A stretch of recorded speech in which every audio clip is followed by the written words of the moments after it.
The following cell, ये एक cell दिया हुआ है, right, when the concentration of Zn2 plus is 10 times the concentration of Cu2 plus, the expression for del G in joule per mole is। del G का निकालने के लिए जब हमें सेल की वैल्यू दी गई है, उसका एक फॉर्मूला होता है del G equals to minus NEF। N है number of electrons participating in the cell reaction, E है सेल पोटेंशियल एंड F है फैराडेज कांस्टेंट जिसकी वैल्यू 96500 होती है। नाउ इसमें अगर मैं N की वैल्यू इस रिएक्शन के थ्रू निकाल लूं, E की वैल्यू नर्स्ट इक्वेशन के थ्रू निकाल लूं, तो मुझे del G की वैल्यू पता लग जाएगी।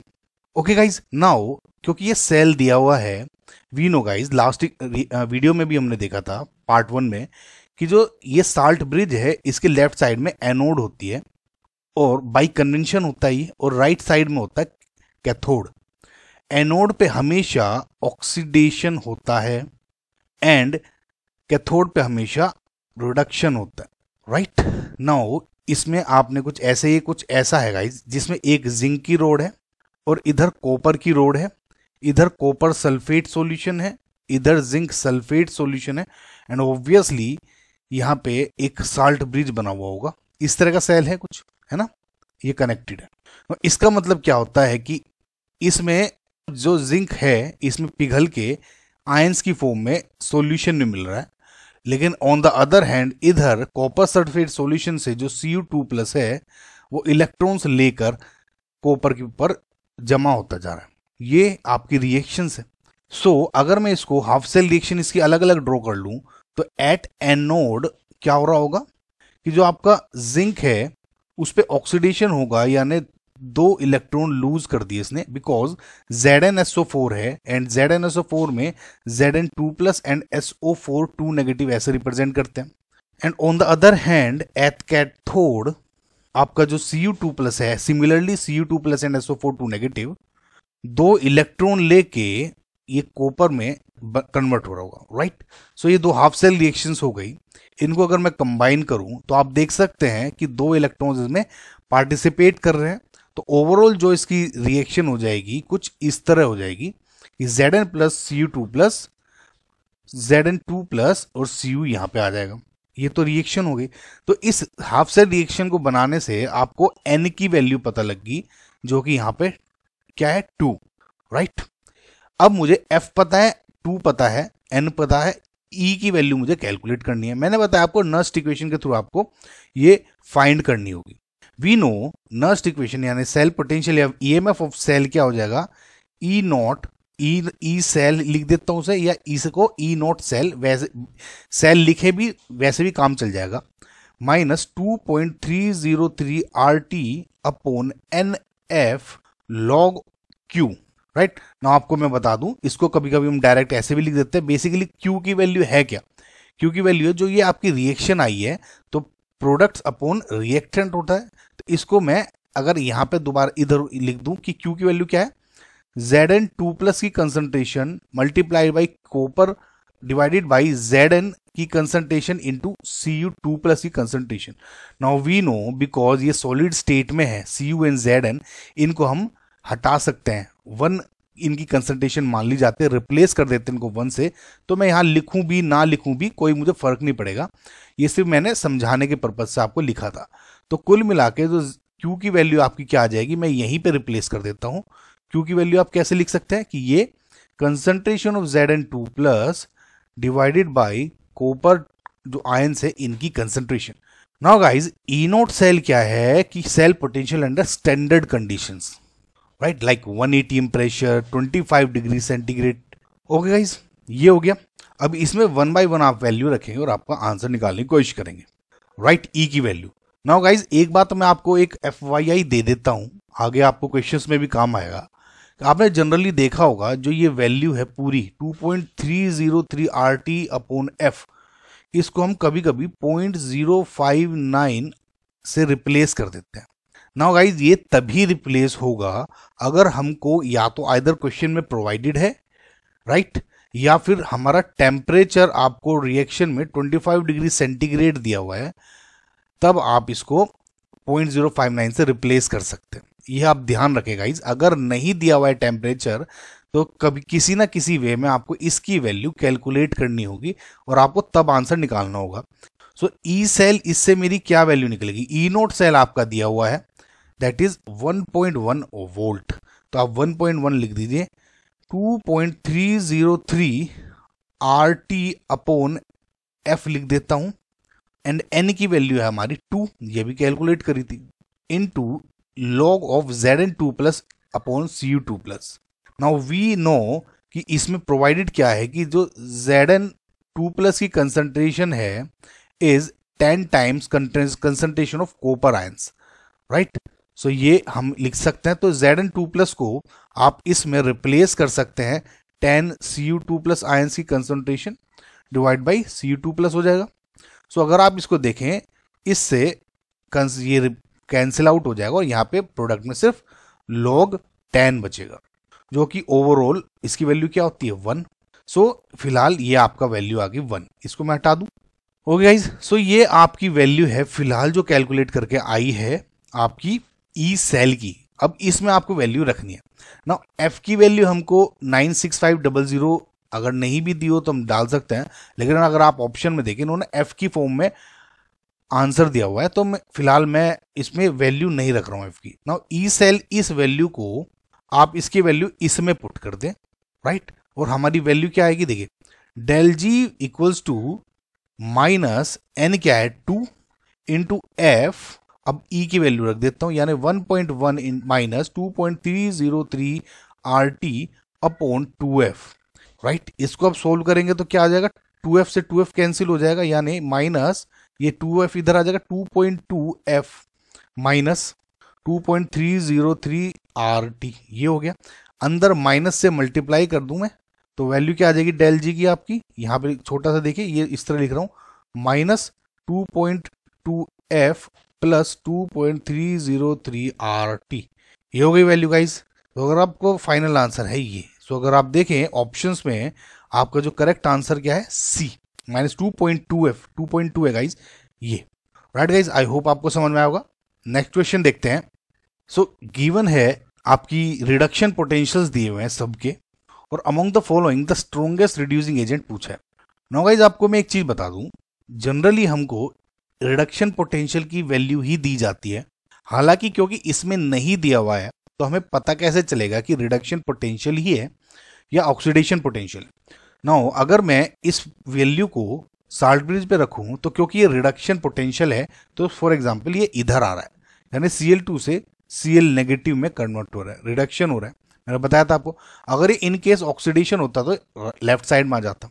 सो Cl2 ने जब 2 इलेक्ट्रॉन्स लिए होंगे तब 2Cl नेगेटिव बना, यानी ये रिडक्शन हो गया। सिमिलरली यानी अगर आप देखेंगे इसमें 0 ऑक्सीडेशन स्टेट है और इसमें -1 ऑक्सीडेशन स्टेट हो गई। सिमिलरली अगर आप इसमें देखेंगे +3 to 0 ऑक्सीडेशन स्टेट, इसमें भी सिमिलरली सभी में अगर आप देखेंगे तो रिडक्शन ही हो रहा है, इनटू इसमें इसके थ्रू इसमें। सो पहली बात तो ये हमने देख लिया, रिडक्शन पोटेंशियल दिए हुए हैं सबके। अब इस क्वेश्चन को सोल्व कैसे करें कि स्ट्रॉन्गेस्ट रिड्यूसिंग एजेंट कैसे बताएं, या अगर ऑक्सीडेशन एजेंट हमें पूछ लिया गया तो हम कैसे देखेंगे। देखिए गाइस, इसका एक रिलेशन होता है कि जो आपका रिडक्शन पोटेंशियल अगर दिया हुआ हो, उसका मतलब है कि वो डायरेक्टली प्रोपोर्शनल होता है ऑक्सीडाइजिंग एजेंट कैपेबिलिटीज के, या फिर ये इनवर्सली प्रोपोर्शनल होता है रिड्यूसिंग एजेंट कैपेबिलिटीज के। जितना ज्यादा रिडक्शन पोटेंशियल उतना ही ज्यादा ऑक्सीडाइजिंग एजेंट कैपेबिलिटी, और उतनी ही बुरी reducing agent capability. Okay guys, समझ में आपको।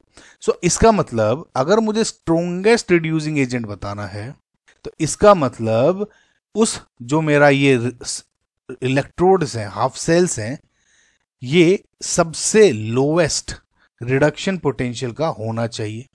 समझ में आपको ना। अगर इन सब में देखें सबसे लोएस्ट रिडक्शन पोटेंशियल किसका दिया हुआ है, इसका, राइट। नाउ अब देखिए E नॉट Cr3 प्लस और Cr जो हाफ सेल है इसका -0.74 दिया हुआ है। अब ये हो कैसे रही है रिएक्शन, जब Cr3 प्लस ने 3 इलेक्ट्रॉन गेन किए होंगे तब उसके बाद ही Cr में कन्वर्ट हुआ होगा। इसका मतलब अगर इसका रिडक्शन हो रहा है, समझ में आपको, इसका हो रहा है रिडक्शन, और अगर मैं इसकी रिवर्स रिएक्शन ले लूं तो इसका मतलब इसका क्या हो रहा है, ऑक्सीडेशन। वी नो जिसका रिडक्शन होता है वो ऑक्सीडाइजिंग एजेंट होता है, क्योंकि ये दूसरे को ऑक्सीडाइज कर रहा है, क्योंकि इसने इससे इलेक्ट्रॉन खींच लिए।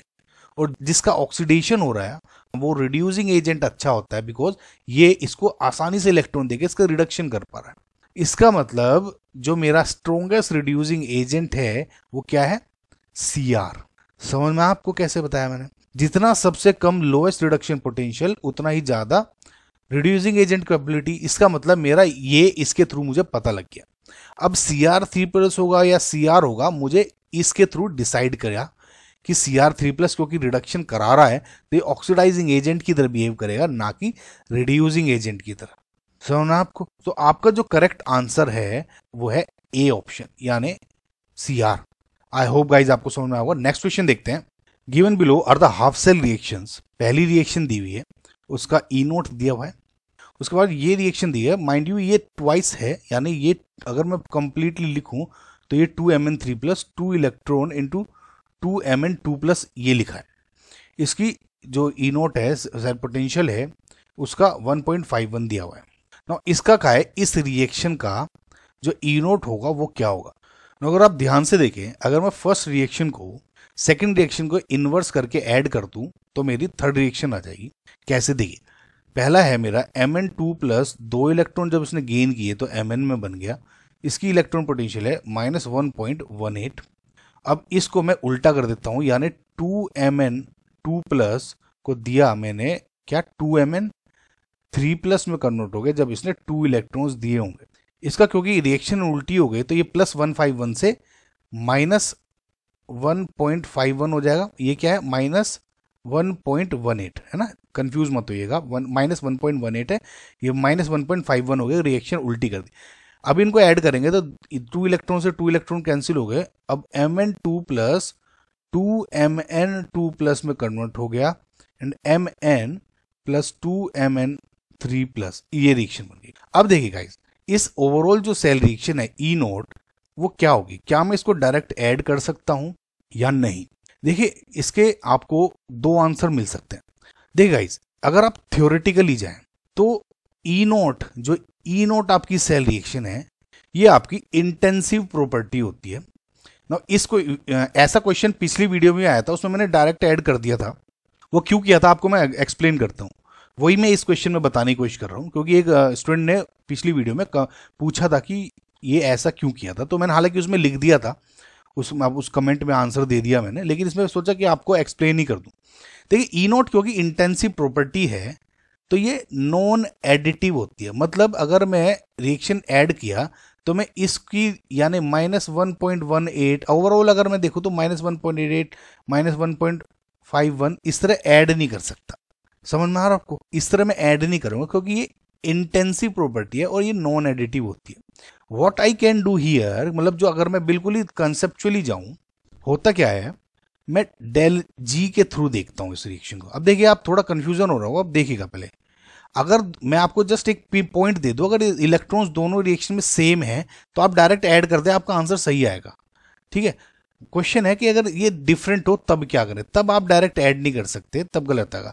नाउ सपोज ये मेरी फर्स्ट रिएक्शन है, ये सेकंड रिएक्शन है और ये थर्ड ओवरऑल है। तो मैं क्या करता हूँ, थर्ड रिएक्शन निकालने के लिए मैं क्या करता हूँ, ΔG3 for example equals to ΔG1 + ΔG2 कर देता हूँ, जो मेरा थियोरेटिकल, जो मेरा कंसेप्ट लगता है। ΔG में ये एडिटिव होता है because it is an extensive property, तो मैं इसको ऐड कर सकता हूँ डायरेक्ट।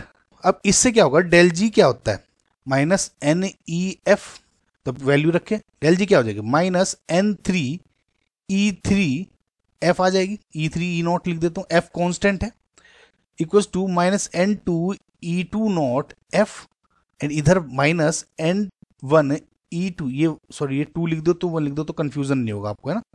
-N1E1 F से F कैंसिल हो जाएगा तो इसको आप हटा दें क्योंकि कांस्टेंट है। समझना आपको। तो इस लिहाज से अगर ये प्लस और माइनस है तो सारे प्लस प्लस हो जाएंगे। इस लिहाज से अगर आपको E3 निकालनी है तो आप कैसे निकालेंगे, N1E1 + N2E2 डिवाइडेड बाई ये वाला N3। N1 N2 and N3 क्या है, नंबर ऑफ जो इलेक्ट्रॉन्स हैं पार्टिसिपेट कर रहे हैं। सो अगर आप देखें कि इधर जो N1 की वैल्यू है वो 2 है, N2 की वैल्यू भी इधर 2 इलेक्ट्रॉन ट्रांसफर हो रहे हैं तो 2 है, और इस रिएक्शन में ओवरऑल 2 इलेक्ट्रॉन्स ही होंगे, क्योंकि देखिए लेफ्ट साइड में अगर ये मैं रिएक्शन इलेक्ट्रॉन्स को माइनस ना करूं, मतलब ये 2 इलेक्ट्रॉन हो जाएंगे और इधर भी 2 इलेक्ट्रॉन होंगे जो कैंसिल आउट हो गए, यानी मैं इस इधर मान लो इधर भी 2 इलेक्ट्रॉन्स पार्टिसिपेट कर रहे होंगे। समझ में आपको, ये ज़्यादा आपको तब समझ में आएगा जब इलेक्ट्रॉन्स डिफरेंट होंगे, ये क्वेश्चन भी है। तो आपको बता रहा हूँ एडिटिव क्यों हो जाते हैं, तो ये डिफरेंट है, 2 कॉमन आउट हो गए, कैंसिल हो जाता है, राइट। तो इससे आपको क्या पता लग गया कि जो वैल्यू है E3 की वो डायरेक्ट ऐड करके आ गई, E1 E3 equal to E1 naught plus E2 naught, right. So इस केस में क्योंकि इलेक्ट्रॉन्स सेम है तो आप डायरेक्ट ऐड कर सकते हैं, इलेक्ट्रॉन्स अगर डिफरेंट है आपको ये प्रोसेस यूज करना पड़ेगा। आगे इसका क्वेश्चन भी है और क्लियर हो जाएगा आपको, तो कंफ्यूज मत हो, राइट। तो फिलहाल मैं ओवरऑल जो इसकी रिएक्शन थी E3 वो क्या हो जाएगी, ये इस रिएक्शन की -1.18 -1.51 वो क्या हो गया -2.69। समझ में आ गया, ये तो हो गई आपकी वैल्यू ई सेल की। अब क्या रिएक्शन अकर होगी क्या नहीं होगी ये कैसे डिसाइड करेंगे, फिलहाल ये वैल्यू से तो C option and D option तो कट गया। नाउ गाइस एक बात आप नोट करके चलें, अगर आपकी ई सेल की वैल्यू लेस देन 0 आती है तो इसका मतलब है आपकी जो रिएक्शन है वो नॉन स्पॉन्टेनियस है, एंड इसका मतलब reaction will not occur. And on the other hand E cell आपकी ग्रेटर देन 0 है, इट मीन्स स्पॉन्टेनियस रिएक्शन है, तो रिएक्शन अकर हो जाएगी। नाउ रिएक्शन अकर या नॉन अकर का मतलब क्या है, ई सेल जो रिएक्शन हो रही है वो देखिए इस रिएक्शन की वजह जो है ओवरऑल इसकी वजह से हो रही है कि जब मैं इस रिएक्शन को देख रहा हूं, समझना आपको, ये नहीं होगी। अगर मैं इसका उल्टा कर दूं, ये वाली, ये ई सेल इसकी पॉजिटिव हो जाएगी तो ये रिएक्शन हो जाएगी, लेकिन ये वाला रिएक्शन नहीं हो रहा है कि ये कन्वर्ट होके इसमें नहीं आ रहा। समझ में आपको गाइस, अच्छा ये मैं आपको डायरेक्ट लिख दिया था, ये है Mn2 प्लस और 2Mn2 प्लस क्या हो गया 3Mn2 प्लस हो गया ना, तो ये समझ में आपको गाइस। तो फिलहाल क्योंकि यहां से ये रिएक्शन नहीं हो रही है, ये नॉन स्पॉन्टेनियस है, तो मेरा जो ऑप्शन है करेक्ट वो क्या हो गया ए। अगर आपको कंफ्यूजन है ई से लेस देन 0 है तो नॉन स्पॉन्टेनियस क्यों हो गई, इसका मेरा सॉल्यूशन आता है डेल जी की वैल्यू से।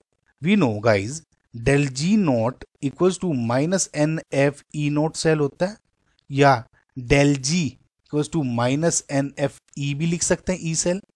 ओके, सो अब इसके थ्रू अगर आपको देखें ई नोट सेल की वैल्यू आपकी नेगेटिव आई है। नाउ अगर ये नेगेटिव है, यहाँ पे ऑलरेडी एक नेगेटिव है तो इसका, और ये प्लस है और ये पॉजिटिव वैल्यू है ना, तो ओवरऑल क्या हो जाएगा नेगेटिव इंटू नेगेटिव पॉजिटिव हो जाएगा। तो डेल जी नॉट इस केस में ग्रेटर देन 0 हो गई, जो कि नॉन स्पॉन्टेनिटी की कंडीशन होती है। डेल जी नॉट अगर ग्रेट, आपने थर्मोडायनेमिक्स में पढ़ा होगा, डेल जी नॉट अगर आपका ग्रेटर देन 0 है देन इन दैट केस आपकी जो रिएक्शन है विल नॉट अगर या नॉन स्पॉन्टेनियस होती है। ऑन द अदर हैंड अगर ई सेल आपकी लेस ग्रेटर देन 0 है तब क्या है, ये पॉजिटिव है ये पॉजिटिव है दोनों, ये नेगेटिव हो गया तो माइनस प्लस माइनस, तो यानी डेल जी आपको क्या हो गया लेस देन 0 या कहूँ नेगेटिव, यानी स्पॉन्टेनियस रिएक्शन होगी। आई होप गाइज आपको समझ में आया होगा।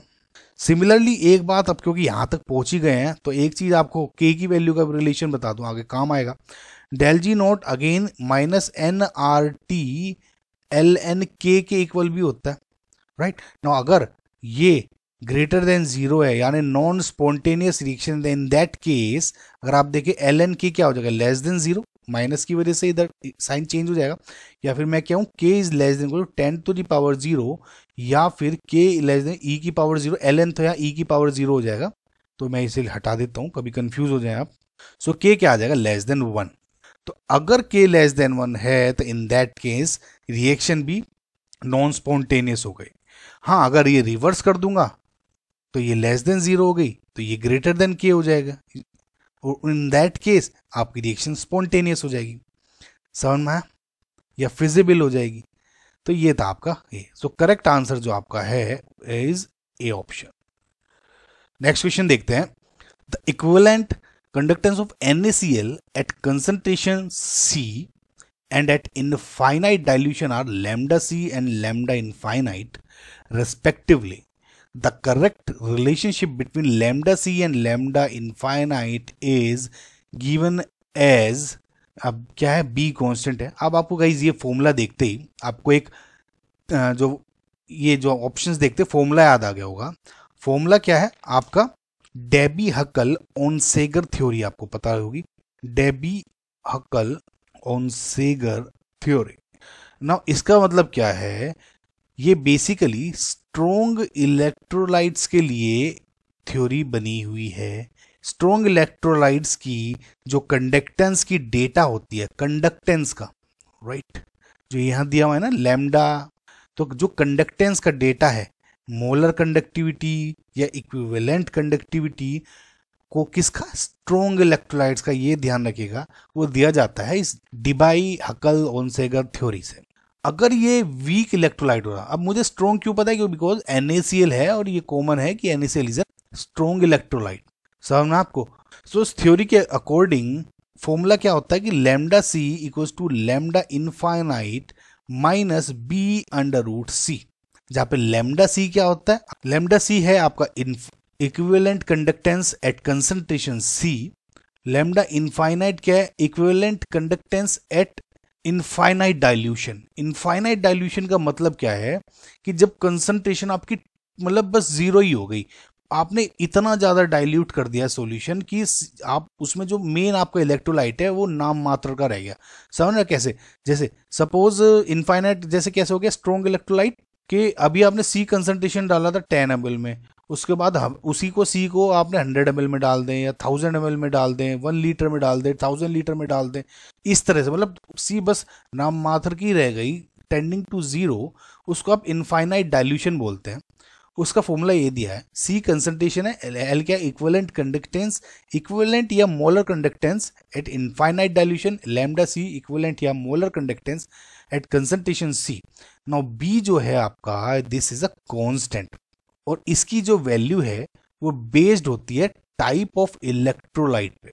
नाउ टाइप ऑफ इलेक्ट्रोलाइट का मेरा मतलब है कि आपको जो इलेक्ट्रोलाइट है 1:1 टाइप का है क्या, जैसे NaCl यानी Na भी 1 और Cl भी नेगेटिव, एक है ना, 1:1 ये, या फिर आपका जो इलेक्ट्रोलाइट है वो 1:2 टाइप का है क्या, जैसे फॉर एग्जांपल CaCl2, राइट, क्यों, जैसे Ca इसमें 1 है, 2 ये 2 है, 1:2, या फिर फॉर एग्जांपल AlCl3 जिसमें 1:3 का टाइप है। तो इस टाइप के बेस पे आपका जो B है वो वेरी करता है। एक बात आपको मैं नोट करवा दूं कि जितने भी इलेक्ट्रोलाइट होते हैं, फॉर एग्जांपल मैं MgCl2 ले लूं, ये किस टाइप का है, 1:2 का, और यहाँ पे आपने CaCl2 लिया जो भी 1:2 का है, इन दोनों इलेक्ट्रोलाइट्स के लिए, क्योंकि ये सेम टाइप के हैं, इन दोनों के लिए जो B की वैल्यू है वो सेम होगी। तो जो B की वैल्यू वेरी करती है वो टाइप के अकॉर्डिंग वेरी करती है, इलेक्ट्रोलाइट के अकॉर्डिंग नहीं।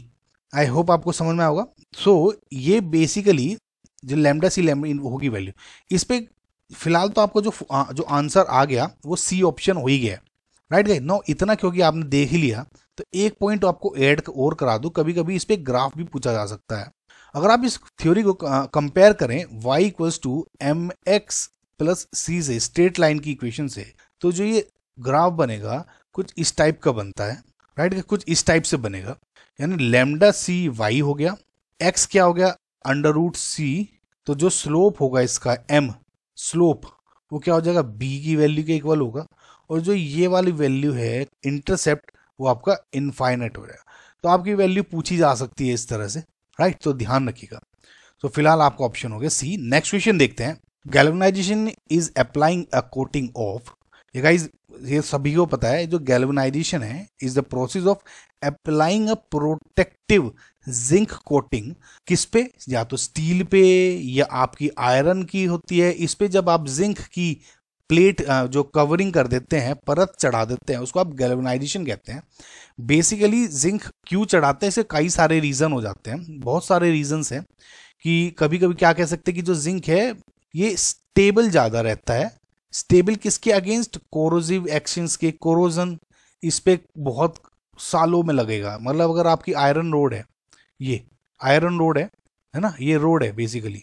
आयरन रोड के ऊपर अगर आपने सपोज जिंक की कवरिंग कर दी, ये येलो कलर से जिंक है, तो क्या होगा, जिंक की रोड होने की वजह से इस पे जो कोरोजन का एक्शन है, यानी ऑक्सीजन से रिएक्ट करके, वाटर से रिएक्ट करके जो ऑक्साइड बनाता है, वो नहीं बनता, या बनेगा भी तो मतलब सालों में बनेगा। सपोज इसका अगर 10 डेज में कोरोजन लग जाता है, इसका 10 ईयर में, मतलब इतना अंतर आ जाता है। इसलिए स्टेबल ज्यादा रहता है, कोरोजन में रिएक्शन कम करता है।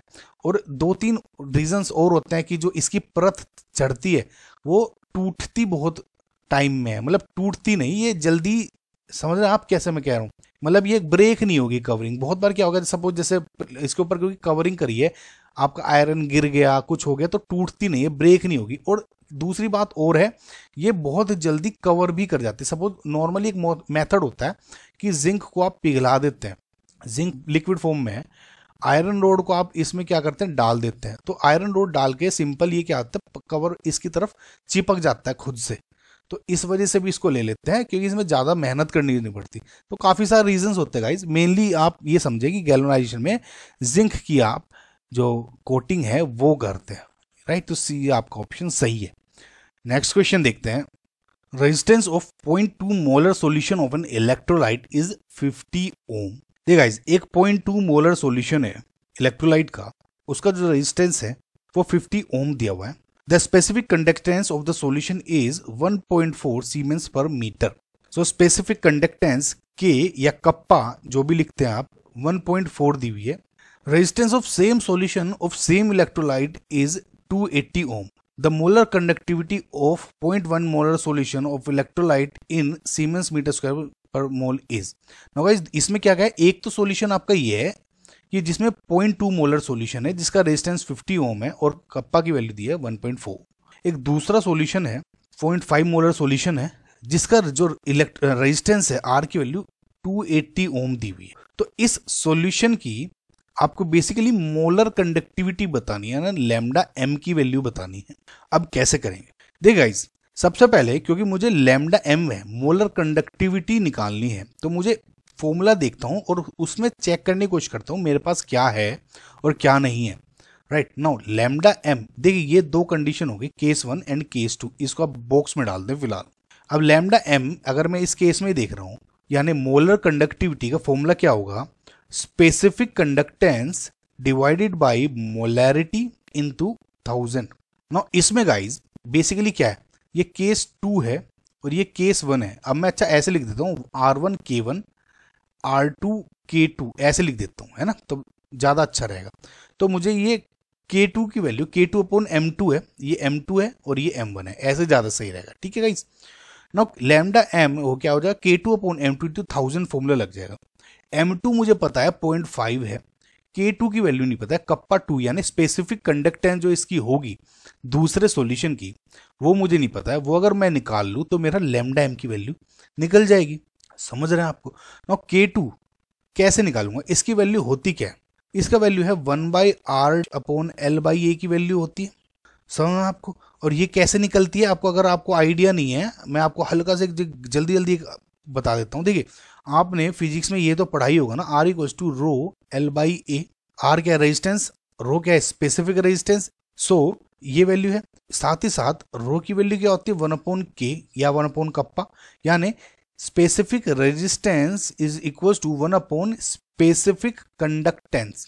तो अब मैं इस फॉर्मूले में रिप्लेस कर सकता हूँ, R equals to 1/K L/A, या मैं क्या लिख सकता हूँ, K को इधर ले गया, K equals to 1/R into L/A, ये फॉर्मूला निकल गया और वही मैंने इसमें रख दिया। समझना आपको। तो कंफ्यूजन होने की जरूरत नहीं है। फिजिक्स में ज्यादातर हमारा ये लग जाता है, इसमें कंडक्टेंस पढ़ते हैं तो इसमें ये ज्यादातर हम यूज करते हैं, तो कभी आप भूल भी गए कि तो ये तो याद रह गई, तो ऐसे आप निकाल सकते हैं। राइट गाइस, सो ये वैल्यू मुझे निकल गई। अब क्या होगा, देखिए L/A की वैल्यू जो है वो कांस्टेंट रहेगी दोनों के लिए, क्योंकि जो सॉल्यूशन है उसका एरिया वो लेंथ है वो दी हुई नहीं है, वो फिक्स रहेगी। अब क्या है, K2 की वैल्यू इससे निकाल लूंगा 1/R डैश। ठीक है। अब देखिए 1/ इसके लिए 1/R डैश यानी R2 सॉरी क्या दिया हुआ है 280, 1/280 इंटू L/A। अब L/A कैसे निकलेगा, इससे, इसके थ्रू अब मैं निकालता हूँ। देखिए K1 की वैल्यू क्या होगी 1/R1 into L by A. K1 की वैल्यू क्या है 1.4 इक्वल टू 1/R1 की वैल्यू क्या है 50 L बाई ए। तो L बाई ए की वैल्यू इससे आ गई 1.4 इंटू 50। इस वैल्यू को इसमें पुट कर दें तो क्या हो गई इक्वल्स टू 1/80 इंटू 1.4 इंटू 50 की वैल्यू आ गई आपकी। तो इससे जो K2 की वैल्यू आपकी कैलकुलेट करके आएगी वो आएगी 1/4। समझ आया, ये K2 आ गया 1/4। 1/4 आ गया तो इसको इसमें पुट कर दे आंसर आ जाएगा आपका। तो आई होप आपको समझ में आएगा। ये हटा देता हूँ, आई होप आप नोट कर ही रहे होंगे, समझ रहे होंगे आप एटलीस्ट। लैम्डा एम क्या हो जाएगा 1/4 डिवाइडेड बाई M2 क्या है 0.5 मल्टीप्लाई बाई 1000। समझ में आपको। और ये सोल्व करेंगे तो ये हो जाएगा 1/2000। इसको और थोड़ा सा आसानी से निकालेंगे इसके अकॉर्डिंग तो लैम्डा एम की वैल्यू क्या आ जाएगी 5 इंटू 10⁻⁻4 राइट गाइस। सो और ये क्या वैल्यू क्या होगी सीमेंस मीटर स्क्वायर पर मोल। तो आपका जो ऑप्शन है इज ए जो ऑप्शन है वो करेक्ट आंसर है राइट गाइस। सो एक बात आप ध्यान रखें, आपको जो इसमें याद रखना है कि जो L बाई ए की वैल्यू है वो कांस्टेंट रही थी। बेसिकली इसको आप सेल कांस्टेंट भी बोलते हैं राइट। तो ये सेम रहेगी आपकी। इसकी वैल्यू निकालते आपने दूसरी वैल्यू निकाल ली। फॉर्मूला याद रखें, आंसर आसानी से आ जाएगा राइट गाइज। आई होप आपको समझ आएगा क्वेश्चन। नेक्स्ट क्वेश्चन देखते हैं। The standard reduction potential data eight 25 degree centigrade is given below right. Reduction potential दिया है। अब क्या करना है match E not of the redox pair in column 1 with the values given in column 2। So basically आपको values जो इनकी ई naught cell की वैल्यूज दी गई है इसको मैच करना है किसके। देखिएगा ये समझाने के पर्पज से तो थोड़ा लेंथी क्वेश्चन है, क्वेश्चन आसान है, लेकिन अगर आप एग्जाम में अगर इसको जाएंगे तो ये विद इन सेकेंड्स क्वेश्चन होना था, क्योंकि इन्होंने ऑप्शंस ही कुछ इस टाइप से दिए थे। ऑप्शंस ये रहे, अगर आप कंफ्यूज हो रहे हो तो ये ऑप्शंस है। अगर आप देखेंगे सारे ऑप्शन, अगर आपने पी का अगर आपने वैल्यू पता कर ली राइट, तो इसमें कोई भी एक भी ऑप्शन ऐसा नहीं है जिसमें पी की वैल्यू रिपीट हो रही है। तो अगर आपने एक ऑप्शन भी चेक कर लिया तो आप उसको टिक करके आ जाइए, आपको सारे करने की जरूरत ही नहीं है। कैसे अभी मैं बताता हूँ। सो अब इसे करते हैं। मैंने आपको बताया था गाइज जो पहले क्वेश्चन में कि ई नोट की वैल्यू एडिटिव होती है, नहीं होती, क्योंकि इंटेंसिव प्रॉपर्टी है, या अगर इलेक्ट्रॉन सेम है तो हम ऐड कर सकते हैं। इस क्वेश्चन में आपको ज़्यादा क्लियर हो जाएगा। देख गाइस, पहला है ई नोट की वैल्यू बतानी है मुझे, Fe3+ से Fe की वैल्यू बतानी है। नाउ Fe3+ और Fe बताना है। मुझे ऑप्शन में देखना है मुझे Fe3+ और Fe कहाँ है। पहले अगर आप पहले दो वैल्यूज देखें, Fe3+ से ये Fe2+ में जा रहा है, एक इलेक्ट्रॉन लिया होगा और Fe2+ में चला गया। दूसरा है Fe2+ से ये Fe में चला गया, यानी Fe2+ है, दो इलेक्ट्रॉन लिए होंगे और ये Fe में आ गया। ना अगर आप इस रिएक्शन को ऐड कर दें तो आपको पता चलेगा कि Fe3+ + 3 इलेक्ट्रॉन देगा आपका Fe। ये इलेक्ट्रॉन इससे कैंसिल हो जाएगा। समझना आपको। जो फर्स्ट वाला सेल पोटेंशियल है वो दिया हुआ है प्लस 0.77 यहाँ लिख देता हूँ। दूसरा दिया हुआ है -0.44 राइट गाइज। क्या आप इसको डायरेक्ट ऐड कर सकते हैं, यानी 0.77 ये प्लस यानी 0.44 माइनस साइन है, तो क्या आप इसको ओवरऑल प्लस 0.33 लिख सकते हैं। ई नोट है, इस केस में नहीं कर सकते। जो मैंने आपको बताया था कि अगर इलेक्ट्रॉन्स ऊपर वाली और नीचे वाली रिएक्शन में सेम है और पूरे कट हो रहे हैं तो आप तब ऐड कर सकते हैं, नहीं तो नहीं कर सकते। तो उस केस में जो मैंने आपको फॉर्मूला निकलवाया था कि del G0 equal to del G3 लिख देता हूँ, del G01 plus del G02, जिसके थ्रू आपका ये आया था -N3FE3 इक्वल्स टू -N2 यानी N1FE1 -N2FE2 जो ये आया था, F कैंसिल आउट हो गया था और E3 की वैल्यू जो आपकी आई थी N1E1 plus N2E2 divided by N3 जो आया था। आपको ये वाला फॉर्मूला यूज करना होगा क्योंकि इलेक्ट्रॉन्स आर डिफरेंट इसमें भी और इसमें भी। समझना आपको। अब कोई कह सकता है कि यार 2 से मल्टीप्लाई कर दूं, इसको रिएक्शन उल्टी कर दूं, तो कोई काम नहीं होगा, क्योंकि डिजायर्ड रिएक्शन तो मेरी ये होनी है ना, Fe3+ से मुझे Fe में कन्वर्ट करना, जो कि इस रिएक्शन में हो रहा है। समझना आपको। तो फिलहाल तो आपका इसमें 0.33 तो नहीं आएगा। फॉर्मूला यूज कर ले। ये अगर मैं इसको 1 मान लूँ, इसको 2 मान लूँ और इसको 3, तो E3 क्या हो जाएगा, 1n1 क्या होगा, 1 इंटू ये 1 इंटू 0.77, फॉर्मूला याद आ गया होगा लिखना आपको, plus 2 into minus 0.44 divided by 3, 30 electron में 3 है। तो इसको जब आप सोल्व करेंगे तो आपका क्या आ जाएगा, E3 माइनस 0.04 वोल्ट्स। ये आपका आ गया आंसर। अब देखिए P है, P का जो ऑप्शन आपका आ रहा है वो क्या है, 3 ऑप्शन।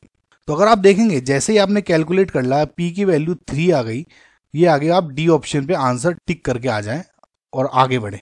आगे आपको कैलकुलेट करने की जरूरत ही नहीं है, समझना आपको। लेकिन बिकॉज वी आर प्रैक्टिसिंग तो हम सब कुछ सोल्व करेंगे। नाउ सेकंड ऑप्शन क्यू देखिए। अब देखिए गाइज, आइंदा से अब मैं जो भी सोल्व करूंगा, अगर इलेक्ट्रॉन सेम है तो आपको बता दूंगा, तो मैं डायरेक्ट ऐड कर दूंगा, और अगर डिफरेंट हो गए तो इस फॉर्मूले को यूज करूंगा, राइट। सो आप इस बात का ध्यान रखें, कंफ्यूज मत हो बिल्कुल भी कि मैंने डायरेक्ट ऐड क्यों कर दिया, कि सर ये एडिटिव नहीं होती, समझना आपको। सेकंड है आपकी ये वाली रिएक्शन, H2O से आपने 4H आयन और OH नेगेटिव, इसका ओवरऑल बताना। अगेन रिएक्शन देखिए, जो H2O और OH नेगेटिव की जो रिएक्शंस हैं ये दो हैं। पहली क्या है, O2 plus 4H ion plus 4 electron को 2H2O में कन्वर्ट कर दिया, इसकी जो सेल पोटेंशियल दी गई है प्लस 1.23 दे दी। दूसरी जो रिएक्शन है ये वाली है, यानी O2 plus 2H2O plus 4 electron, इसको दे दी 4OH नेगेटिव, और इसका जो सेल पोटेंशियल है वो क्या है, ये प्लस 0.40। मुझे रिएक्शन क्या चाहिए, 4H2O वाली।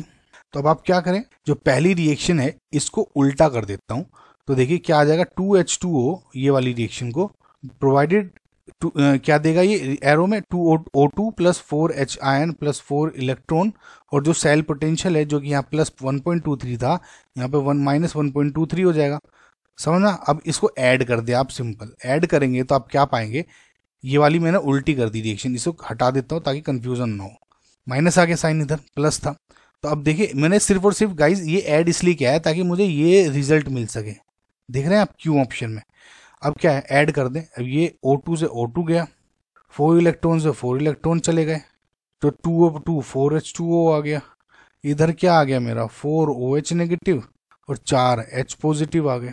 अब देखिए गाइज एक बात ध्यान रखिए, क्या इसमें डायरेक्ट ऐड कर सकता हूं मैं, देखिए इसमें 4 इलेक्ट्रॉन थे, इसमें भी 4 इलेक्ट्रॉन है जो कट गए, मेरी जो मेन रिएक्शन है उसमें कोई इलेक्ट्रॉन ही नहीं है, तो मैं डायरेक्ट ऐड कर दूंगा। क्यों मैं अपना E1 और E2 वाला फॉर्मूला लगाऊंगा जो मैंने आपको पहले बताया था, वो सिर्फ समझाने के पर्पज से बताया था आपको मैंने, ठीक है। अब क्योंकि इलेक्ट्रॉन्स ही पार्टिसिपेट नहीं करे, 1 मान ले उसे, 2 मान ले, कुछ भी मान लूँ मैं, मुझे फर्क नहीं पड़ेगा क्योंकि ओवरऑल मेरा आ जाएगा। तो इलेक्ट्रॉन्स नहीं डिफरेंट नहीं है, सेम है, तो मैं डायरेक्ट ऐड कर देता हूँ, यानी 0.40 ये क्या आ जाएगा with plus with minus sign minus ये 1.23, तो क्या हो जाएगा overall 0.40 minus 1.23 equals to minus 0.83 volts.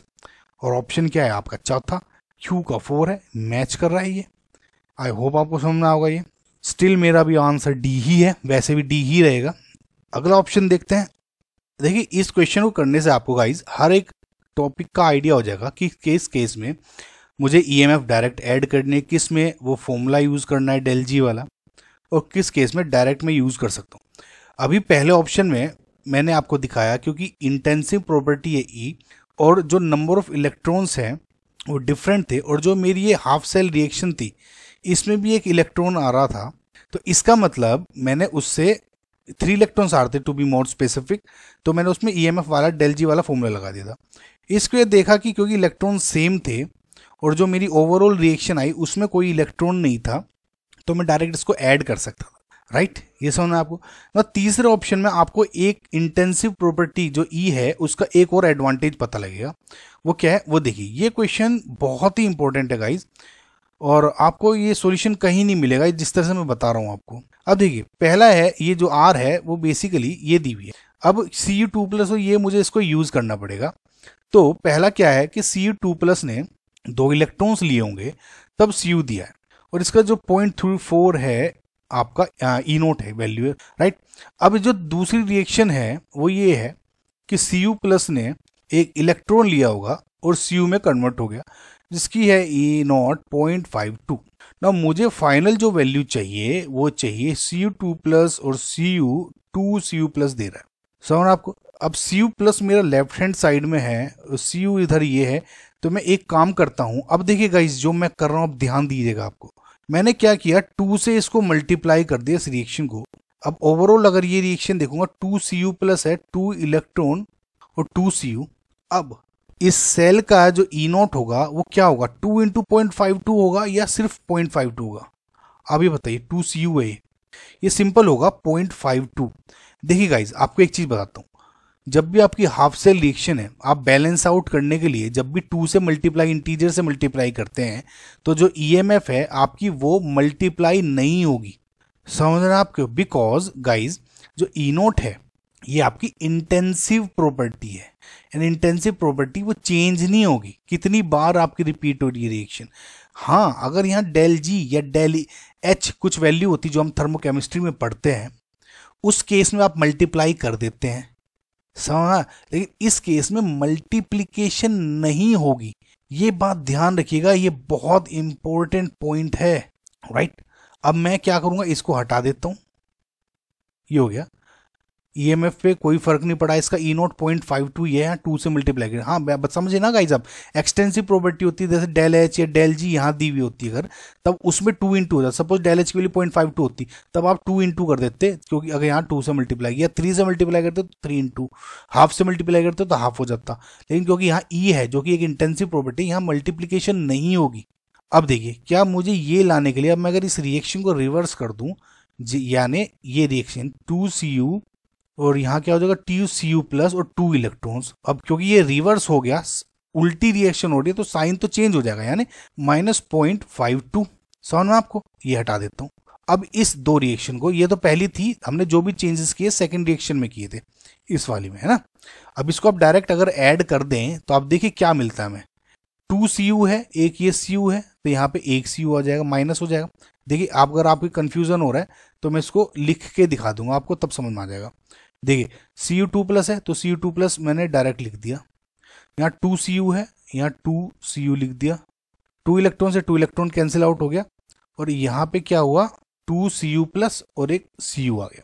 Cu इधर आके माइनस हो जाएगा सिंपल, यानी Cu2 plus plus Cu provided अपना 2Cu प्लस हो गया, यानी ये रिएक्शन आ गई अपनी फाइनल। समझ रहे, इसे हटाता हूँ फिलहाल, इसको साफ साफ दिख जाएगा। अब ये सिंपल आपने क्या किया, ऐड किया, तो ये भी ऐड हो जाएगा, यानी 0.34 माइनस 0.52। अब इसमें ऐड क्यों कर दिया मैंने, क्योंकि जो ओवरऑल जो मेरी रिएक्शन हुई है उसमें इलेक्ट्रॉन सेम है, और जो मेरी ये फाइनल रिएक्शन इसमें भी कोई इलेक्ट्रॉन नहीं है, तो आपको आइडिया हो जाएगा कि आप उसमें डायरेक्ट ऐड कर सकते हैं। आई होप गाइज आपको समझ में आ रहा होगा, सारे ऑप्शंस दोबारा देखिएगा तभी आपको आइडिया होगा। तो इससे क्या हो जाएगा, आपका वैल्यू आ गई -0.18, समझ में आपको। और ऑप्शन क्या है B1, यानी अभी भी मेरा सही है। आई होप गाइज आपको ये समझ में आएगा, ये बात ध्यान रखिए, ये इंटेंसिव प्रॉपर्टी है, एक्सटेंसिव नहीं है, इसलिए यहाँ मल्टीप्लाई नहीं होगा। Now again guys S option देखें, एस ऑप्शन के लिए गाइज थोड़ा सा यह करेक्शन है, ये मिसप्रिंट है, प्लस नहीं है यहाँ पे, बेसिकली यहाँ पे नेगेटिव है, तभी आपका जो ऑप्शन है वो मैच खाएगा। प्लस भी लिख ले, लेकिन यहाँ पे जो ऑप्शन एस की वैल्यू जो 2 है वो ये नहीं आ रही है, तो यहाँ शायद मिसप्रिंट था ये, और मैंने क्वेश्चंस देखे ऑनलाइन तो उसमें यहाँ पे माइनस ही लिखा हुआ है, आप भी चेक कीजिएगा, तो माइनस है, कंफ्यूज मत होइएगा। मेथड सिंपल जो फर्स्ट में यूज़ किया था वही है, माइनस मान के चलें आप फिलहाल। तो अब देखिए गाइज मुझे ये रिएक्शन चाहिए। अब पहला क्या है कि Cr3 प्लस ने जब 3 इलेक्ट्रॉन लिए तो Cr मिल गया। अब क्या है, इसका -0.74 आपका वोल्ट है। दूसरी रिएक्शन आ रही है, Cr2 प्लस ने जब 2 इलेक्ट्रॉन लिए होंगे तो Cr में कन्वर्ट हो गया, इसका है वोल्ट -0.91। मुझे चाहिए कौन सी रिएक्शन, ये, यानी Cr3 प्लस जब 1 इलेक्ट्रॉन ले तो Cr2 प्लस में कन्वर्ट कर दे, इसका ई नोट बताना है। तो अगर गाइज आप इस रिएक्शन को इन्वर्स कर दें, यानी Cr2 प्लस प्लस 2 इलेक्ट्रॉन, और यहाँ पे क्या आ जाएगा 0.91 आ जाएगा, राइट। इसे हटा दें, सिंपल इसको ऐड कर दे तो आप पाएंगे, तो Cr से Cr कैंसिल, 3 इलेक्ट्रॉन से 1 इलेक्ट्रॉन आ गया, और ये रिएक्शन बन गई। अब इसका फॉर्मूला आपका डायरेक्ट वही यूज होगा जो पहले वाला हुआ था, डायरेक्ट लिख देते हैं। तो इस रिएक्शन का ये आएगा, क्या आएगा 3 into 0.74 plus 2 into 0.91 divided by 1 electron है तो 1, समझ में? तो जो इसको आप जब सोल्व करेंगे तो आपका जो आंसर आएगा वो क्या हो जाएगा, -0.4 वोल्ट्स यानी 2, राइट। सो अगर यहाँ पे प्लस होता गाइज तो ये माइनस हो जाता, तो राइट, तो ये ऐड हो जाते सारे। तो ये गाइज माइनस साइन है, माइनस साइन के साथ है ना, ये -0.074 होगा, तो ऐसे कीजिएगा, है ना। ये मैं लिखना भूल गया था। आई होप गाइज आपको समझ में आया हुआ ओवरऑल कि किस तरह करना है। इस क्वेश्चन को आप दोबारा देखिएगा तो आपको सारे जो डाउट्स हैं वो कंफ्यूजन क्लियर हो गए होंगे। सो इसका जो करेक्ट आंसर है वो है डी। नेक्स्ट क्वेश्चन देखते हैं। An aqueous solution of X is added slowly to an aqueous solution of Y. X है जो कि वाई में ऐड हो रहा है। सो वाई बेसिकली आपका एनालाइट दिया हुआ है जिसको आप पता करना है, और एक्स क्या है आपका टाइट्रेंट जो कि आप ड्रॉप वाइज डाल रहे हैं। एक्स को वाई में डाल रहे हैं ड्रॉप वाइज, यानी वाई बेसिकली अंदर है और एक्स प्यूरेट में है जो कि आप ड्रॉप वाइज डाल रहे हैं। ये कंडक्टोमेट्रिक टाइट्रेशन का बेसिकली क्वेश्चन है। The variation in conductivity of this reaction is given in column 2, match the following. अब देखिए इस क्वेश्चन को करने के लिए या तो आप पूरा ये रिएक्शन देखें, आयंस देखें, या अगर आप एक ट्रिक के थ्रू कर दे तो कितना आसान हो जाएगा। इस क्वेश्चन को कि जो बेसिकली कंडोमेट्रिक टाइट्रेशन के जो चार्ट्स रहते हैं उस पर एक मैंने एक ट्रिक बनाई हुई है, लिंक आपको डिस्क्रिप्शन में दे दूंगा, यहाँ भी लगा दूंगा कहीं, राइट। सो उसको आप देखें, मैं उस ट्रिक को यूज करके इस क्वेश्चन को करूंगा, राइट। आपको विद इन फ्यू सेकंड्स आपका आंसर आ जाएगा। Okay guys, so I hope आप उस ट्रिक को देखेंगे तब इस क्वेश्चन को करेंगे, राइट। मैं वैसे उस क्वेश्चन को यूज कर रहा हूँ, लेकिन मैं डायरेक्ट यूज करके दिखाऊंगा कि यूज कैसे करते हैं ट्रिक को। वो आप उस वीडियो को देखें, ज्यादा लंबी नहीं है, छोटी सी वीडियो है, आपको बहुत हेल्प करेगी। सो बेसिकली ट्रिक में मैंने एक चार्ट बनाया था, ये वाला, ये ट्रिक थी। मैंने बताया था अगर आप इस चार्ट को आप याद कर ले, इस शेप को, तो आपको आसानी हो जाएगी। इस शेप को मैंने कैसे बताया था याद करना कि पहले नीचे गिराएं, थोड़ा सा कर्व करें और स्ट्रेट लाइन खींच दें, थोड़े से ऊपर से ऐसे पैरेलल लाइन खींच दें, राइट। मैंने आपको बताया था इस पॉइंट के लेफ्ट साइड में एनालाइट होगा, स्ट्रॉन्ग बेस अगर एनालाइट है, या स्ट्रॉन्ग एसिड है, वीक बेस एनालाइट है, वीक एसिड है, वो यहाँ जाएंगे, और टाइट्रेंट होगा जो आपका चाहे स्ट्रॉन्ग एसिड हो या बेस हो वो यहाँ पे आ जाएंगे, राइट। अब देखिए आपको इस ट्रैक के थ्रू आपको मैं समझाने की कोशिश करूंगा। पहला है वाई है एनालाइट यानी वीक एसिड है, यानी वीक एसिड का मैंने आपको बताया था, वीक एसिड ये हो गया। तो मैं यहाँ से सिंपल एक कर्व बना के सिंपल ये वाली लाइन यहाँ से यहाँ तक की ड्रॉ कर दी। इसमें वीक बेस ही आपका टाइट्रेंट है, यानी वीक बेस क्या होगा ये वाला, राइट। ये पैरेलल खींच दें। इसको मैंने आपको बताया था, इसको कभी कभी एग्जाम्स में ये वाला ऑप्शन कभी कभी नहीं देते जब एक्सेसिव डाइल्यूट सॉल्यूशन होता है, तो सिंपल कभी कभी ऐसे भी ड्रॉ कर देते हैं इसको, राइट। ये पैरेलल लाइन है इसके। तो अब देखिए यानी इंक्रीज देन नो चेंज। तो अगर आप ऑप्शन में मैच करें तो क्या हुआ कि अगर थर्ड ऑप्शन को देखें कि conductivity increase and does not change much, तो ये हो गया। तो मेरे अकॉर्डिंग पी का तीसरा है ए ऑप्शन, ठीक है। अभी तो फिलहाल ये मैच खा रहा है, बाकी का ऑप्शन देखते हैं क्या ये ट्रिक के थ्रू हो रहा है।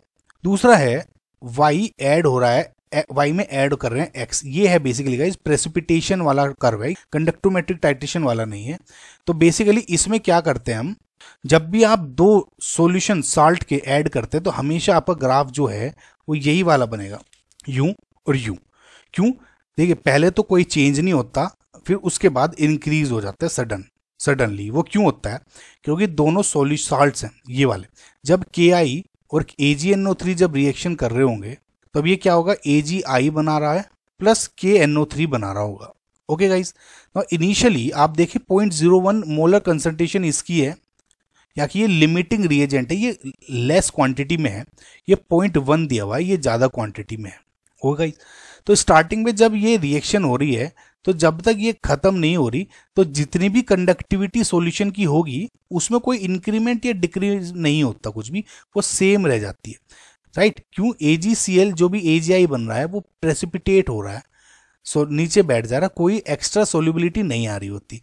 लेकिन जब जैसे ही ये आपका पूरा यूटिलाइज हो गया, जितना AgI बनना था बन गया, यानी लिमिटिंग रिएजेंट आपका खत्म हो गया, तो जो भी कंडक्टिविटी आपकी होगी बाद में सिर्फ KI की वजह से होगी, जो कि सडनली इंक्रीज हो जाती है, समझना। तो PPT वाला जब भी आपका चार्ट बनेगा उसका ये और यही चार्ट बनता है, उस ट्रिक में भी मैंने आपको यही बताया था। तो ये हो जाएगा आपका। तो इसके अकॉर्डिंग आपका जो ऑप्शन है Q का चौथा आ जाता है, conductivity does not much change then increase. Trick को देखें, मैं बार बार बता रहा हूं आपको। अगेन आपका Y में X ऐड हो रहा है, यानी Y क्या है आपका स्ट्रोंग बेस। मैंने आपको बताया स्ट्रोंग बेस ये वाली लाइन हो गई। अब मैं इसका देखिए चार्ट कैसे बनाऊंगा। स्ट्रोंग बेस है, ये लाइन हो गई स्ट्रोंग के लिए, ठीक है। इसमें वीक एसिड ऐड कर रहा हूँ, वीक एसिड की लाइन क्या है, इस बार ये आ जाएगी क्योंकि टाइट्रेंट वीक है, तो ये सिंपल ये लाइन हो जाएगी। यानी डिक्रीज देन नो चेंज, या कोई ज़्यादा चेंज नहीं हो रहा है, तो इसके अकॉर्डिंग क्या हो जाएगा, conductivity decrease and there is no change much. Trick के थ्रू हो गया आपका डायरेक्ट, समझ में आपको। ट्रिक दोबारा देखें आप, उसको समझ में आएगा बार बार कर टू। एंड अगेन एस क्या है, लास्ट स्ट्रोंग है दोनों। स्ट्रोंग एसिड में स्ट्रोंग बेस डाल रहे हैं, तो क्या है, स्ट्रोंग एसिड में strong base, analyte strong acid है, सिंपल ड्रॉप। स्ट्रोंग बेस भी टाइट्रेंट है, ये सडनली इंक्रीज हो जाएगा। इसको लाइन बना दें तो क्या हो जाएगा, डिक्रीज देन इंक्रीज, तो क्या हो जाएगा, sudden conductivity decreases and then increases. Simple आपका ट्रिक के थ्रू करेंगे, इस चार्ट के थ्रू, तो आपका आसानी से हो जाएगा।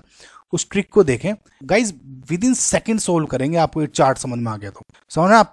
सो नेक्स्ट क्वेश्चन देखते हैं। अगेन वही सेम क्वेश्चन है, प्रेसिपिटेशन वाला जो टाइट्रेशन वाला कर्व बनाते हैं, जो भी मैंने आपको भी समझाया। इसमें हमेशा गाइज इस देखिए AgNO3 है, एक्वस है, was added to an aqueous KCl, इसमें उसमें KI दिया हुआ था। Gradually and the conductivity of the solution was measured. Plot हमेशा प्रेसिपिटेशन कर्व में ऐसा फिर ऐसा आएगा हमेशा, समझ में आपको जो मैंने उसमें समझाया। तो सिंपल आप इसमें डी लगा दें, इसमें कुछ ज़्यादा सोचने का था नहीं गाइज। जिन क्वेश्चन में सोचने का होता है, सोचे कुछ नहीं है, चार्ट फिक्स चार्ट है ये एकदम, समझाने के लिए आपको समझा दिया, समझना है तो राइट। सो नेक्स्ट क्वेश्चन देखते हैं। Consider the following cell reaction, ये दी हुई है, इसका ई नोट दिया हुआ है, और कंसंट्रेशन दी है आयंस की, प्रेशर दिया है गैस का, ऑब्वियसली गैस का प्रेशर ही दिया जाएगा 0.1 atm, और पीएच दिए हुए है 3। पीएच से हम क्या कह सकते हैं, एच आयन कंसंट्रेशन दी हुई होगी, यानी 10⁻³ हो जाएगी, राइट। सो डायरेक्ट यूज कर लिया। The cell potential at 25 degree centigrade, मैंने आपको जो स्टार्टिंग में बताया था कि 25 डिग्री सेंटीग्रेड पे क्या वैल्यू होगी, राइट, नर्स्ट इक्वेशन में, वो अभी आपको बता दूंगा, कंफ्यूज मत हो। सो कुल मिला के मुझे क्या बताना है, सेल पोटेंशियल बताना है, जो कि वैल्यू क्या होते हैं, E cell equals to E naught cell minus 2.303 RT/NF log Q की वैल्यू क्या हो जाएगी, ये Fe2+ का स्क्वायर इंटू H2O का स्क्वायर डिवाइडेड बाई Fe की concentration square into pressure of O2 हो जाएगा इंटू H आयन की कंसंट्रेशन की power 4। Now we know H2O जब भी आएगा बहुत ही ज़्यादा डाइल्यूट सॉल्यूशन ये सब होते हैं, हम 1 ले लेते हैं इसकी कंसंट्रेशन जब भी डाइल्यूशन होता है। Fe क्योंकि सॉलिड स्टेट में है, इसको आप 1 मान लेते हैं, तो इसको डायरेक्ट हटा दें, कंफ्यूजन ना रखें दिमाग में। ये सिंपल क्यों हुआ था, ये इसलिए दिखाने के लिए मैंने आपको यूज़ कराया था, राइट, ये हटा दिया आपने। अब इसकी वैल्यू आपको दी हुई है, Fe की वैल्यू दी है, PO2 की दी है, H आयन कंसंट्रेशन ये निकाल ली थी मैंने, इसमें रखना है। अब क्योंकि 25 डिग्री सेंटीग्रेड दी गई है, तो मैंने आपको क्या कहा था, 25 डिग्री सेंटीग्रेड पे इसकी जो वैल्यू है 0.059 या 0.0591 ऐसे कुछ मान के चल सकते हैं। तो ये पूरा जो ई सेल की वैल्यू क्या हो जाएगी, ई नोट सेल की वैल्यू दी है इसकी standard 1.67 minus 0.059 divided by N, ये हो जाएगा ना 25 डिग्री सेंटीग्रेड, तो एन हो गया, लॉग ऑफ Fe दिया हुआ है कंसंट्रेशन Fe2+ की 10⁻³ इसका स्क्वायर हो जाएगा डिवाइड बाई PO2 के at 0.1 into H ion concentration 10⁻³ निकाल लिया था क्योंकि pH दिया हुआ है, यानी कि पावर 4। अब इस सेल कंसंट्रेशन निकालने के लिए मुझे बस n की वैल्यू चाहिए। n कैसे निकलेगी, ये सेल दी हुई है, इसके हाफ सेल रिएक्शन में बना दूं तो आराम से n की वैल्यू निकाल सकता हूं। देखिए अब गौर से देखिए, अब जरा 2Fe है वो 2Fe2+ में कन्वर्ट हो रहा है, राइट। सो 2Fe2+ में कन्वर्ट हो रहा है, यानी देखिए अगर एक Fe होगा Fe2+ में जाएगा तो 2 इलेक्ट्रॉन लूज करेगा, अगर 2 से मल्टीप्लाई कर दूं तो 4 इलेक्ट्रॉन्स हो जाएंगे, यहाँ क्या हो जाएगा 4 इलेक्ट्रॉन्स, समझना आपको, ये हो गया 4। बैलेंस आउट हो रही है तो यहाँ पे आप 4 मान के चल सकते हैं, लेकिन फिर भी अगर आपको कंफ्यूजन हो रहा हो तो आप इसमें देख सकते हैं O2 और H आयन, ये बाकी का जो है ये बेसिकली H2O में कन्वर्ट हो गया, 2H2O में, ये 4H आयन था। अब इलेक्ट्रॉन बैलेंस आउट कैसे करूं, देखिए O2 है तो O2 है, H4 है, यहाँ H4 है, आयंस बैलेंस्ड है, यहाँ पॉजिटिव 4 पॉजिटिव चार्ज है, रिडॉक्स रिएक्शन है ना, बैलेंस इलेक्ट्रॉन करने के लिए मैं इधर ही 4 इलेक्ट्रॉन ऐड कर दूंगा तो चार्ज भी बैलेंस हो गया। अब इस पूरे को जब आप कर देते हैं 4 से 4 हो जाते हैं, ओवरऑल ये रिएक्शन बन जाती है आपकी। तो एन की वैल्यू यहाँ से 4 आई, तो एन को मैं हटा दूं, समझ में आया ना एन की वैल्यू कैसा आएगा, इस दोबारा देखिएगा एक बार। तो एन की वैल्यू आपने 4 लिख ली। अब पूरी सेल को आप कैलकुलेट कर ले, सिंपल मैथ्स है, और इसको जब आप सोल्व करेंगे तो आपको 1.57 वोल्ट्स आ जाएगा आंसर, यानी आपका ऑप्शन डी। नेक्स्ट क्वेश्चन देखते हैं। The half cell reactions of for rusting of iron are, दो ये हाफ सेल रिएक्शंस दी गई हैं। अब ये ऐड करके इन्होंने कहा है कि del G naught for the reaction is, अब देखिए रस्टिंग की है, रस्टिंग किसका हो रहा है, आयरन का रस्टिंग हो रहा होगा, राइट। तो मैं काम करता हूँ, इसको इनवर्स कर देता हूँ, ठीक है। 2H पहले ही लिख देता हूँ ऐसे ही, 2 इलेक्ट्रॉन प्लस हाफ O2 जो कि H2O में जा रहा है, और इसका प्लस 1.23 V वोल्ट है आपका E नोट। इसको जैसे आप उल्टा कर देते हैं तो Fe, यहाँ पे Fe2 प्लस और 2 इलेक्ट्रॉन आ जाते हैं, सिंपल ऐड कर दे, साइन रिवर्स हो जाएगा 0.44, तो उल्टा साइन लिख दिया। अब इसको आप जब देखेंगे 2 इलेक्ट्रॉन से 2 इलेक्ट्रॉन कैंसिल आउट हो गए, ओवरऑल रिएक्शन क्या हो जाएगी, 2H आयन, ये Fe लिख दिया, इधर हाफ O2 हो गया, और इधर Fe2 पॉजिटिव हो गया ना, H2O आ गया। समझ ना, ये ओवरऑल रिएक्शन हो गई आपकी। सिंपल E नोट क्या हो जाएगा, सिंपल मैं इसको ऐड कर दूं, ऐड करने से क्या आ जाएगा, इसका प्लस 1.67 आपकी वोल्ट्स की वैल्यू आ गई ई नोट की। समझ में आपको मैंने इसको डायरेक्ट ऐड क्यों कर दिया, क्योंकि इलेक्ट्रॉन सेम है और जो मेरी नेट रिएक्शन आई है उसमें कोई इलेक्ट्रॉन नहीं है। आप इसको ऐसे पहचान सकते हैं कि मुझे कहाँ वो यूज करना है, डेल जी वाला फॉर्मूला, समझना। अब कुल मिला के ये मेरी 1.67 ई की वैल्यू आ गई। मुझे बताना है del G naught, del G naught का वैल्यू क्या होता है, डेल जी नोट होता है minus N F E naught cell. ये बेसिकली ई क्या है, ई नोट ही है ना ओवरऑल। अब एन क्या है यहाँ पे 2 इलेक्ट्रॉन माइनस 2, एफ क्या है 96500, दिया हुआ है तो बढ़िया, नहीं दिया हुआ है तो हम ये लिख लेंगे multiply by E naught cell, ये आ गई 1.67। समझना आपको, इसको जब आप कैलकुलेट कर लेते हैं तो आगे आपके माइनस 322310 जूल्स। अब आपको किलो जूल में आंसर चाहिए तो आप इसमें 3 बिंदी इधर लेफ्ट की साइड रख दे, यानी माइनस 322.310 kJ, और यानी आपका बी ऑप्शन करेक्ट आंसर आ गया। आई होप गाइज आपको ये समझ में आया होगा, आसान था। नेक्स्ट क्वेश्चन देखते हैं। ये एक सेल रिएक्शन दी हुई है, the EMF of the above cell is 0.2905 दी हुई है, ई की वैल्यू दी हुई है, ई नोट नहीं दी हुई है ना। ई नोट होता तो अंडर स्टैंडर्ड कंडीशन या ई नोट कुछ ऐसे दिया होता, EMF बेसिकली दिया हुआ है ई सेल।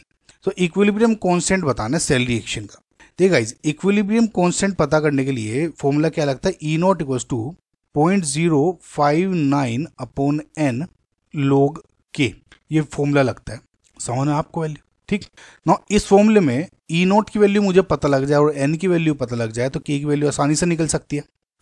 अब मैं इसको अगर देखूं, एन की वैल्यू अगर आप देखें, इसमें ऑब्वियसली गाइज एन की वैल्यू 2 ही आ रही है। कैसे देखिए, Zn 2 प्लस हो रहा है 2 इलेक्ट्रॉन, और अगेन यहाँ पे Fe2 प्लस है तो 2 इलेक्ट्रॉन गेन करके Fe में आ रहा है, तो क्या हो रहा है, एन की वैल्यू तो होगी आपकी 2, लिख दूं तो Zn plus Fe2 plus Zn2 plus और Fe, ये ओवरऑल रिएक्शन हो गई। ठीक है गाइज, ये हो गया। अब मुझे ई नोट की वैल्यू क्या होगी, ई दी हुई है नस्ट इक्वेशन के थ्रू, E equals to E naught minus 2.303 RT upon NF होता है इंटू log Q। Q की वैल्यू क्या हो जाएगी, इसकी कंसंट्रेशन Zn2 प्लस की कंसंट्रेशन, अब इंटू Fe की वैल्यू 1 हो जाएगी, Zn की 1 हो जाएगी। तो मैं यूज नहीं कर रहा हूँ, डायरेक्ट लिख दे रहा हूँ। आई होप आपको अब तक समझ आ चुका होगा, ठीक है। अब देखिए गाइज, ई की वैल्यू दी हुई है यहाँ पर ये 0.2905, मुझको ई नोट की वैल्यू निकालनी है, माइनस 2.303 RT अपॉन एन की वैल्यू क्या होगी यहाँ से 2 इंटू एफ, ठीक है। लॉग Zn2 प्लस क्या दिया हुआ है 0.1 अपॉन 0.01। तो अगर आप इसको कैलकुलेट करेंगे तो क्या आ जाएगा, यहाँ 0 यहाँ पे हट गया, तो log 10 पॉइंट क्या हो जाएगा log 10 तो ओवरऑल ये क्या हो जाएगा, log 10 की वैल्यू 1 हो जाएगी। सिंपल मैथ्स है ना गाइज, आई होप आप समझ में आ गया होगा आपको। ये log 10 या 1 हो जाएगा, मैं इसको हटा देता हूँ। तो कुल मिला के आपकी जो ई नोट की वैल्यू क्या आ गई, देखिए 0.2905 E naught minus 2.303 RT upon 2 into F आ गई। नो गाइज, इसमें मैंने अब तक आपको बताया था कि जब भी आपके स्टैंडर्ड कंडीशंस हैं तो तभी आपको हमेशा 2.303 RT अपॉन एफ की वैल्यू 0.059 लेनी है। लेकिन क्या इस क्वेश्चन में आपको स्टैंडर्ड कंडीशन दी हुई है? नहीं दी हुई है। लेकिन गाइज ध्यान रखिए कि इसमें क्योंकि log k की वैल्यू पूछी गई है, ठीक है ना, क्योंकि इक्विलिब्रियम कांस्टेंट की वैल्यू दी है, ई नोट का मुझे वैल्यू पता करनी है अंडर स्टैंडर्ड कंडीशन, ठीक है। तो मैं इसको लेट जस्ट सपोज कि इसको 0.059 मान लेते हैं, ठीक है। अब 0.059 मान लिया तो क्या हो जाएगा, ई नोट इक्वल्स टू क्या हो जाएगा 0.2905 प्लस 0.059 डिवाइडेड बाई 2। इसको जब आप सोल्व करेंगे तो आपकी वैल्यू हो जाएगी 0.32। इस 0.32 को इस ओरिजिनल फॉर्मूले में रख दीजिए, यानी ई नोट क्या हो जाएगी 0.32, ये इसमें रख दी, यानी equals to 0.059 upon 2 into log of K. इस पूरे को आप जब सोल्व करते हैं तो क्या होगा, देखिए k की वैल्यू आ जाएगी आपकी log k की, to be more specific, equals to आ जाएगी 0.32 डिवाइडेड बाई 0.0295।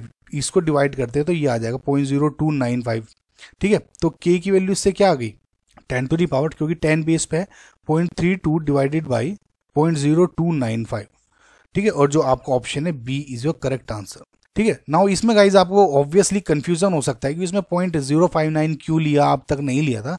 लेकिन गाइज इसमें आप ये मान के चलिए क्योंकि log k की वैल्यू थी, ई नोट निकालना, तो मैं 0.059 मान लिया मैंने, क्योंकि इक्विलिब्रियम कांस्टेंट है, k की वैल्यू निकालनी थी हमें। आई होप गाइज आपको ये क्वेश्चन थोड़ा समझ में आया होगा। नेक्स्ट क्वेश्चन देखते हैं। The correct order of equivalent conductance at infinite dilution of LiCl, NaCl and KCl is. होगा इसमें देखें एनाइन सब में सेम है, तो बेसिकली मुझे Li positive, Na positive and Ka positive को कंपेयर करूं तो उससे मेरा आंसर आ सकता है। नाउ इस क्वेश्चन को करने के लिए मैं आपको एक कंसेप्ट बताता हूं गाइस। कंडक्टिविटी बेसिकली आपकी डायरेक्टली प्रोपोर्शनल होती है आयोनिक मोबिलिटी के। तो आयोनिक मोबिलिटी मतलब जो आयंस जितना मोबाइल होगा, जितना मूव करेगा इधर उधर सॉल्यूशन में, उसकी कंडक्टिविटी उतनी ही ज्यादा होती है। जो आयनिक मोबिलिटी है वो इनवर्सली प्रोपोर्शनल होती है आयन के साइज से। यानी अगर कोई मेरा आयन जितना ज्यादा है, अब देखिए कि इसमें कंसेप्ट है, मैं आपको समझा रहा हूं, पूरा सुनिएगा। अगर मेरा आयनिक साइज आयन का बहुत ज्यादा हो रहा है तो आयनिक मोबिलिटी डिक्रीज हो जाएगी, इन रिटर्न कंडक्टिविटी डिक्रीज हो जाएगी। लेकिन ये जो कंसेप्ट है ये वेरी करता है, मतलब वेरी क्या, कंसेप्ट तो यही लगेगा, लेकिन जब अगर आपका सॉल्यूशन वाटर में है, यानी आपका अगर ये आयन NaCl ये डाइल्यूटेड है, जो कि इस क्वेश्चन में पूछा गया है, यानी वाटर में अगर मैंने डाइल्यूट किया है, या अगर इनको सिर्फ डाइल्यूट नहीं किया, सिर्फ और सिर्फ इनको मोल्टन स्टेट में ले लिया, यानी मेरे सॉल्यूशन में pure Li positive and pure Na positive ये आयंस है, उस केस में क्या होगा, देखिए अगर ये प्योर सॉल्यूशन में मेरे Li positive and Cl negative है, मोल्टन स्टेट में कोई वाटर नहीं है, मैंने कुछ डाइल्यूट नहीं किया है, तो उस केस में जो छोटे आयंस हैं Li पॉजिटिव, राइट, वे ज्यादा मूव, फास्टर मूव करेंगे, क्योंकि स्मॉलर साइज है, जैसे इसमें बताया आपको, वे ज्यादा मूव करेंगे फास्टर। तो इस केस में जो Li पॉजिटिव है, अगर देखिए ये सारे सिर्फ मोल्टन स्टेट में होते हैं तो इनका जो आयनिक का साइज का कंपैरिजन क्या है, Li सबसे छोटा, फिर Na प्लस है, फिर K प्लस है, राइट, सेम फर्स्ट जो ग्रुप है उसके एलिमेंट्स है सारे, तो इनकी कंडक्टिविटी का ऑर्डर क्या हो जाता, उल्टा हो जाता, इक्विवेलेंट कंडक्टेंस का। बेसिकली Li पॉजिटिव का सबसे ज्यादा, Na positive then K positive का सबसे कम। अगर ये सिंपल मोल्टन स्टेट में होते या प्योर Li पॉजिटिव और Na पॉजिटिव आयंस ही है, क्योंकि मैंने बताया छोटा साइज उतना ही फास्टर मूव करेगा। लेकिन अगर आप इनको डाइल्यूट कर देते जैसे इस क्वेश्चन में पूछा गया है, तब कंसेप्ट चेंज हो जाता है। देखिए उस केस में क्या होता है गाइज, जितने छोटा साइज है उस केस में क्या होता है, चार्ज तो दोनों के ऊपर सेम है, राइट, तो चार्ज डेंसिटी अगर ये डाइल्यूट कर दे, सपोज ये जो नीले कलर में दिख रहे हैं H2O के मॉलिक्यूल्स हैं, है ना, H2O ना, उस केस में क्या हो जाता है, जितना छोटा आयन का साइज होता है तो चार्ज डेंसिटी उतनी ही ज्यादा हो जाती है। क्यों, जो डेंसिटी क्या है, छोटे चार्ज पे उतना ही चार्ज है। देखिए इतने पे मैंने 10 यूनिट चार्ज है और इतने पे मैंने 10 यूनिट चार्ज किया, तो चार्ज डेंसिटी इस पे ज़्यादा होगी, right. So similarly in this case Li positive की चार्ज डेंसिटी ज़्यादा है, तो ये वाटर मॉलिक्यूल को ज़्यादा अट्रैक्ट करती है अपनी तरफ, और जो ये मॉलिक्यूल्स हैं ये हाइड्रेट ज़्यादा करते हैं, समझ में, अट्रैक्ट करते हुए हाइड्रेशन की वजह से इस जो Li पॉजिटिव का है वो साइज बड़ा हो जाता है। और जैसे सीजियम प्लस दिया गया है, ये इसका चार्ज डेंसिटी कम है, तो इसमें हाइड्रेशन इसका लेस रहता है। तो ओवरऑल जो साइज है due to hydration Li plus का इस केस में ज़्यादा हो जाता है। तो इस केस में क्या हुआ, कंसेप्ट तो यही लगा, लेकिन हाइड्रेशन की वजह से इसका साइज उल्टा हो गया। अब क्या होगा, Li पॉजिटिव का जो अगर मैं साइज देखूं हाइड्रेशन के बाद, Li पॉजिटिव का सबसे ज्यादा बड़ा साइज हो जाएगा, देन Na प्लस का, एंड देन K प्लस, समझना। और ड्यू टू दिस कंसेप्ट जो आपकी कंडक्टेंस होगी इन डाइल्यूशन या इनफाइनाइट डाइल्यूशन बोला है फॉर एग्जांपल वाटर में, तो क्या हो जाएगी, Li पॉजिटिव की जो कंडक्टेंस है वो सबसे कम होगी, देन उसके बाद में Na प्लस होगी, उस सबसे ज़्यादा कंडक्टिविटी K पॉजिटिव की होगी। और अगर मैं Cs प्लस भी लूँ तो यहाँ पे Cs प्लस की सबसे ज़्यादा हो जाएगी आयनिक साइज के ऊपर, राइट। तो इसके अकॉर्डिंग जो आपका करेक्ट आंसर है वो ऑप्शन है बी। आई होप गाइज आपको समझ में आया होगा, दोनों केस समझ में आए होंगे। अगर मोल्टन स्टेट में दे दिया होता या प्योर LiCl कहा जाता, तब उस केस में आपका जो ऑप्शन है एक सही हो जाता, इस केस में आपका बी ऑप्शन सही है। सो आई होप गाइज आपको क्वेश्चन समझ में आया होगा। सो बाकी के जो क्वेश्चन होंगे गाइज अब इसके पार्ट 3 में कराऊंगा मैं, तो आई होप गाइज आप नेक्स्ट वीडियो में लेंगे, मैं वो साथ ही जल्दी पोस्ट कर दूंगा। ओके, आई होप गाइज आप तो समझ में आया, कोई इश्यू गाइज मुझे बताएं। Thank you for watching guys.